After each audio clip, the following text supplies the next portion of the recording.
नमस्कार, मैं हूं फरहान। आप देख रहे हैं मौजूदा समय में अमेरिका लगातार भारत पर प्रतिबंध लगा रहा है। प्रतिबंध का मतलब यह है कि जो टैरिफ पहले लगाए जाते थे अब उससे ज्यादा कर दिए गए हैं और टैरिफ को बढ़ाकर 25% कर दिया गया है।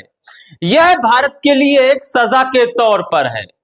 अमेरिका ने भारत को मना किया था कि रूस के साथ किसी भी प्रकार की खरीद फरोख्त नहीं करनी है, लेकिन भारत ने रूस के साथ तेल की खरीद फरोख्त की, जिसके एवज में भारत के ऊपर 25%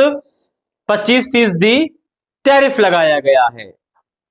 इस दौरान अमेरिका ने यह कहा है कि रूस के साथ इसलिए व्यापार करने को वह सभी देशों को मना कर रहा है ताकि रूस और यूक्रेन का युद्ध रोका जा सके।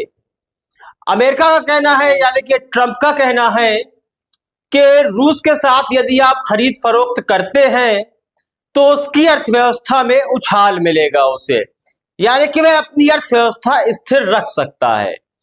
और यदि खरीद फरोख्त बंद कर दी जाए तो गिरती अर्थव्यवस्था को लेकर रूस यूक्रेन के साथ युद्ध बंद कर देगा और शांति बहाल की जाएगी। इस संबंध में अमेरिका की सोच बेहतर है, लेकिन हर देश की अपनी डिप्लोमेसी होती है और उसी डिप्लोमेसी के आधार पर वह अन्य देशों के साथ व्यापार करता है।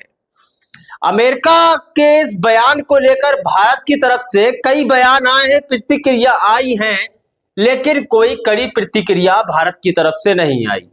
यहां तक कि ट्रंप लगातार भारत को धमकी दे रहे हैं और बीते दिन यह भी कहा है कि यदि भारत रूस के साथ अपना व्यापार जारी रखता है तो उस पर 25% टैक्स के अलावा पेनाल्टी भी लगाई जाएगी, यानी जुर्माना लगाया जाएगा विश्व गुरु के ऊपर।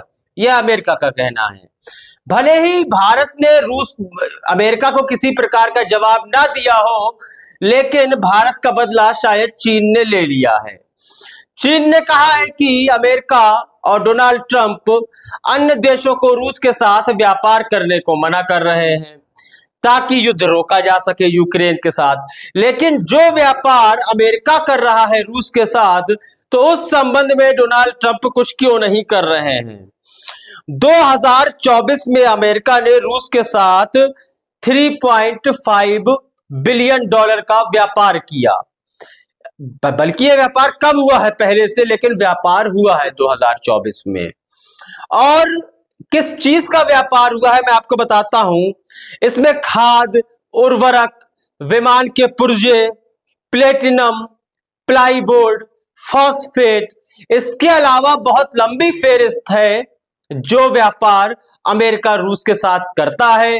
तो भारत के साथ यह दादागिरी क्यों, भारत को क्यों बार बार डराया और धमकाया जा रहा है और उस पर पेनाल्टी लगाने के लिए भी कहा जा रहा है। इस संबंध में आपकी क्या राय है, कमेंट्स